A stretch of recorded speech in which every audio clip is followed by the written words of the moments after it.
People were already seated. Music was playing. Drums were beating. Guests were whispering. But the bride did not come out. Minutes passed. Then 1 hour. The groom kept smiling, but his hands were shaking. Inside the small room, the bride sat on the chair, still in her wedding dress. The women around her kept begging, "Please stand up. Everyone is waiting. Today is your day." She shook her head slowly. "I can't," she said. They thought she was afraid. They did not know. The wedding had already ended in her heart. Earlier that morning, before the sun rose, a knock came on her door. She opened it and saw a man she had not seen in years. He did not greet her. He only looked at her and said, "If you marry him today, someone will not return home." Her heart dropped. She laughed at first, but the man did not laugh back. He handed her a small envelope and walked away. Inside was a picture. That was why she could not stand up.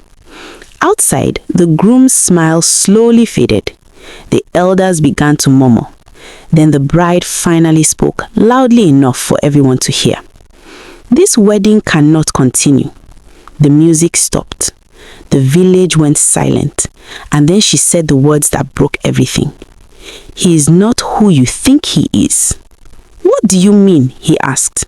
"You're joking, right?" One of the elders stepped forward. "Daughter," he said gently, "this is not the time for games." She lifted her head slowly. "This is not a game," she replied. The groom walked closer to her. "Talk to me," he whispered. "Whatever it is, we can fix it." Her hands began to shake. "Fix what?" she asked. "The lies or the past?" The groom froze. A woman from the crowd shouted, "What is going on?" The bride took a deep breath. "This man," she said, pointing at the groom, "came into my life too perfectly." People murmured.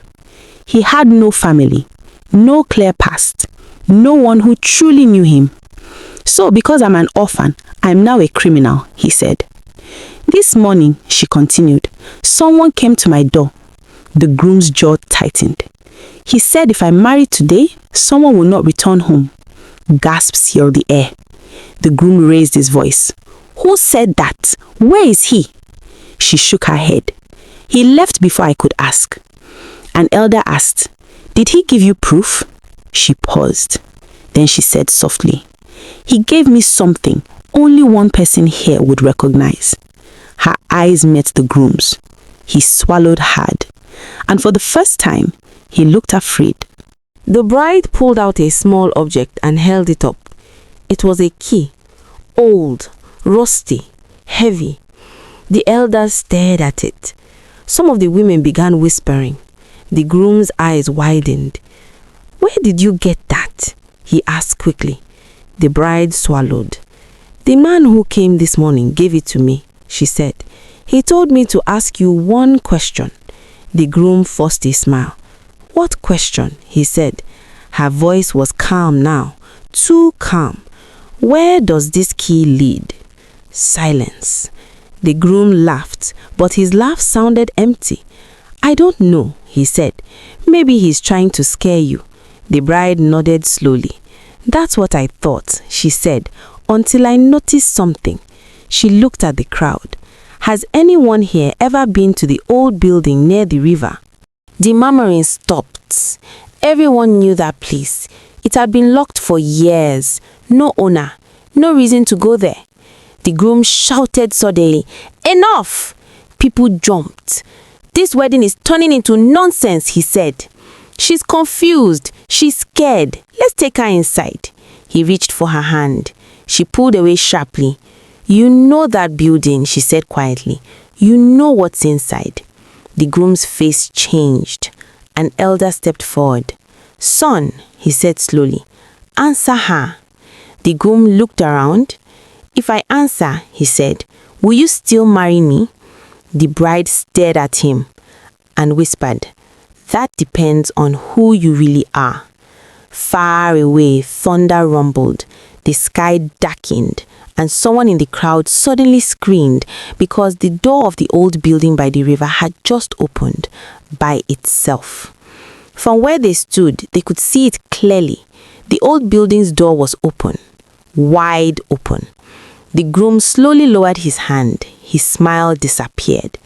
"That place has been abandoned for years," an elder whispered. "Who opened it?" The bride felt her legs weaken. The rusty key in her hand began to feel warm, very warm. Then the groom spoke. "We should leave this place," he said calmly.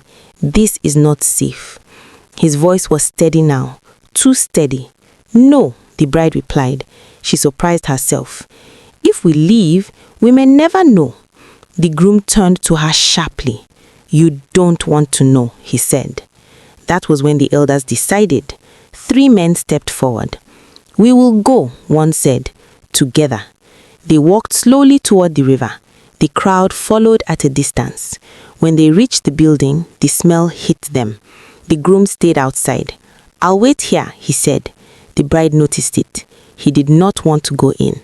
An elder took the key from her hand the moment he touched the lock. The door inside opened on its own. People gasped. Inside the room were chains, rusty chains, and marks on the floor, as if something had been dragged. "This place has been used," someone whispered. The bride turned around quickly. The groom was gone. His shoes still stood where he was, but he had vanished.